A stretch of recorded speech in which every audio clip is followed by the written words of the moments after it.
অসাধারণ একটা free kick থেকে একটুর জন্য গোল মিস করলাম, তাই আফসোসটা থেকেই যাবে। তো হ্যালো বন্ধুরা, কী অবস্থা? সবাই কেমন আছেন? আজকে হঠাৎ চলে আসছি একটা টার্ফের মাঠে। নগরীর এত ব্যস্ত জীবনে নিজেদেরকে সময় দেওয়ার মতন আমরা যখন সময় পাই না, তার ভিতরেই আমাদেরকে খুঁজে বের করতে হবে নিজের জন্য একটু এন্টারটেনমেন্টের জায়গা।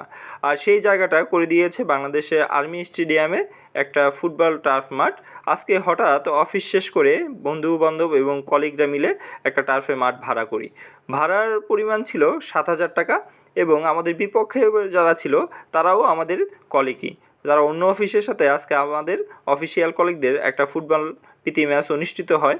আলহামদুলিল্লাহ এই ম্যাচের ফলাফল আমাদের দিকেই আসছে। আমরা 1-0 গোলে জিতেছিলাম, তার জন্য আল্লাহর কাছে শুকরিয়া আদায় করি।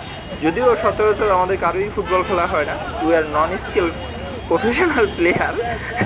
এটাই প্রফেশনাল প্লেয়ার এই কারণে যেহেতু আমরা প্রফেশনে আছি, তাই প্রফেশনাল প্লেয়ার বলছি, যোগ করলাম।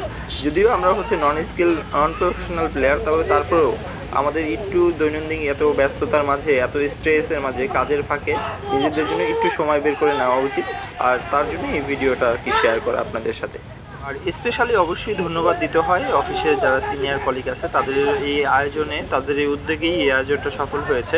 বিশেষ করে আমাদের যিনি কোচের ভূমিকায় আছেন হক স্যার, তাকে স্পেশালি থ্যাঙ্কস দিব। সে এত সুন্দর এই পুরো ভিডিও খেলাটার একটা ভিডিও শ্যুট করেছে এবং আমাদেরকে মাঠের সাইড লাইনে দাঁড়িয়ে যেভাবে অনুপ্রেরণা দিচ্ছিল এবং উৎসাহ দিচ্ছিল, এটা খুবই অসাধারণ একটা স্মৃতি থেকে যাবে এইটা।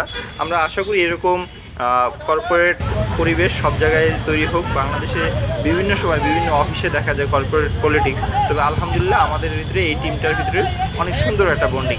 ওদের ভবিষ্যতে আমরা বিভিন্ন ধরনের আন্তঃ টুর্নামেন্ট তৈরি করার আমাদের চিন্তাভাবনা আছে এবং আমরা সেই বিষয়েও কথা বলেছি।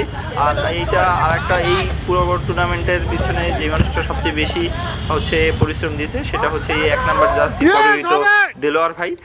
তার এই উদ্যোগে এই জার্সি প্লাস আমাদের যেসব অ্যাক্সেসরিজগুলো আছে অল্প সময়ের ভিতরে, হয়তো 3-4 দিন আগে আমরা প্ল্যান করেছি, তার ভিতরে আমরা পেয়ে গেছি। Specially thanks to Delwar Hossain ভাইকে এত সুন্দর একটা পরিবেশ, এত সুন্দর একটা আয়োজন করার জন্য। আর অবশ্যই সর্বশেষ আমি আমার শুভাকাঙ্ক্ষীদের বলবো, কর্মজীবনের ব্যস্ততার পাশাপাশি নিজেদের জন্য একটু সময় বের করে নেবেন। ধন্যবাদ।